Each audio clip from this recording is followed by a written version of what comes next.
வணக்கம்.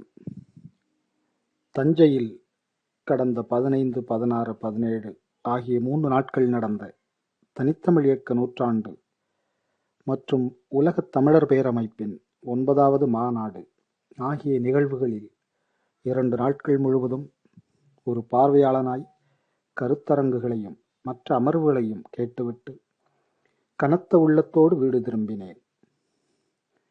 அந்த அழுத்தம் குறையாமல் இன்று உங்களோடு சிலவற்றை பகிர்ந்து கொள்கிறேன். அருள் கூர்ந்து நிறுத்திவிடாமல் தொடர்ந்து கேளுங்கள். ஏனெனில் உடல் நோயுற்று மருத்துவமனையிலே சேர்க்கப்பட்ட நம் தாய் முதுமையின் காரணமாக இறப்பை நோக்கி நகர்ந்து கொண்டிருக்கிற வேளையில் ஒரு நல் மருத்துவர் நம்மிடம் வந்து, உங்கள் தாய் பிழைத்தெழுந்து விடுவாள் என்று நான் உறுதியாகச் சொல்ல முடியாது.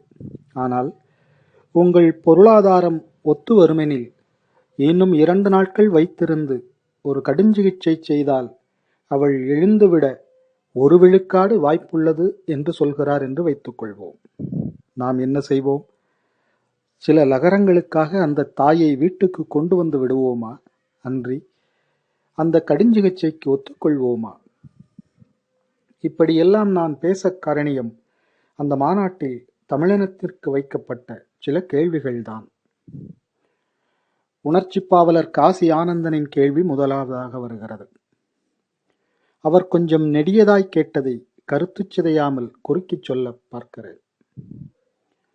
நாம் பாடுகிறோமே நீராறும் கடலுடுத்த என்ற அந்த தமிழ்த்தாய் வாழ்த்தில் ஆரியம்போல் உலக வழக்கு அழிந்து ஒளிந்து சிதையாவுன் சீரிழமை தரம் என்ற அடிகளை சுட்டிக்காட்டிய பாவலர் அந்த பாடலின் ஆசிரியர் சுந்தரனார் மிக பெரும் ஆரிய கருத்தை அதில் பதிவு செய்திருப்பதையும், சீரிழமை என்று அவர் தமிழுணர்வின் உச்சத்தை தொழுது நான் வணங்குகிறேன் என்றும், ஆனால் கன்னடமும் களிதெலுங்கும் கவின் மலையாளமும் தொழுவும் உன் உதரத்து உதித்தெழுந்து ஒன்றுபல ஆயிடினும் என்ற அடிகளை தன்னால் ஏற்றுக்கொள்ள முடியவில்லை என்கிறார்.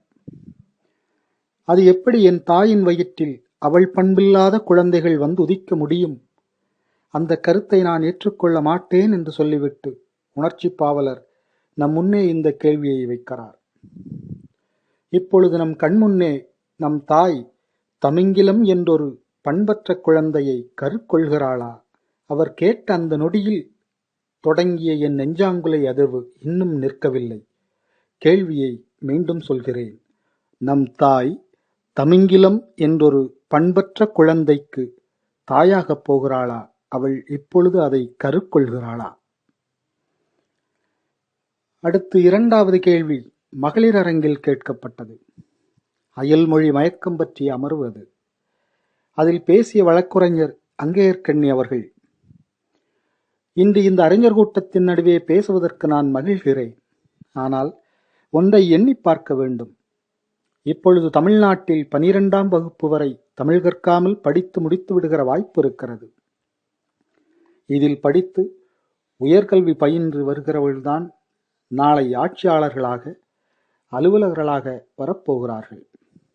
அவர்களிடம் எப்படி தமிழ் உணர்வை, இந்த பண்பாட்டை உயர்த்தி பிடிக்கிற தன்மையை நாம் எதிர்பார்க்க முடியும்? வருங்காலங்களில் இந்த இலக்கியங்களை, இந்த பண்பாட்டை யாருக்கு சொல்வார்கள்? ஒருவேளை யாராவது சொல்ல முன்வந்தாலும் கேட்பதற்கு யார் இருப்பார்கள் என்று பேசினார்கள். ஆம், இப்படியே போனால் நாளை யார் இவற்றையெல்லாம் சொல்லப் போகிறார்கள்? யார் அதை கேட்கப் போகிறார்கள்? அடுத்து 3வது கேள்வியை வைக்கிறார் பூங்குழலி அவர்கள். மறைமலையடிகள் சமற்கிருத ஆதிக்கத்தை எதிர்த்து தனித்தமிழ் இயக்கம் தொடங்கி பாவாணர், பெருஞ்சித்திரனார் போன்றவர்கள் உருவாகி படைப்புகளெல்லாம் மணிப்பவள நடையை விடுத்து தமிழுக்கு மாறியதில் நாமெல்லாம் மொழி ஆதிக்கத்திலிருந்து விடுபட்டு விட்டதாய் ஒரு மயக்க நிலைக்கு போய்விட்டோமோ என்று அவர் ஐயுறுகிறார்.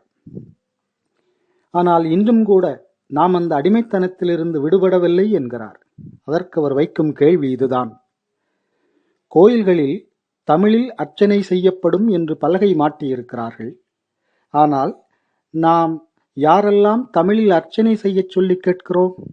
பெரும்பகுதி கேட்பதில்லையே.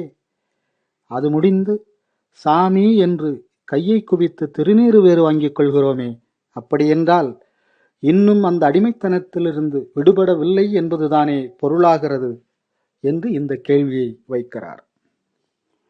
இந்த 3 பெருங்கேள்விகள் முடிந்து பின் தொல்லியல் துறை சார்ந்த ஒரு அமர்வு வந்தது. இந்த கேள்விகளில் ஏற்படுகிற அச்சத்தை களைந்து விடுகிற ஒளிக்கீற்றுகள் அந்த அமர்விலே தெரிய ஆரம்பித்தன.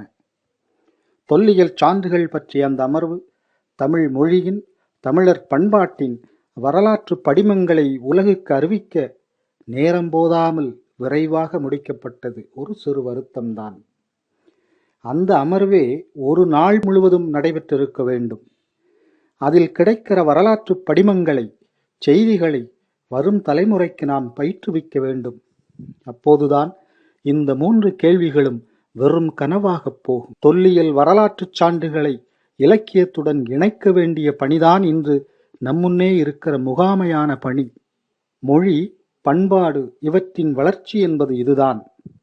உலகின் எந்த ஒரு இனமும் தனக்கெனச் செய்து கொள்ள வேண்டிய கட்டாயமான செயல் இது. நாம் செய்வோமா? என்றென்றும் அன்புடன் மாதேவன்.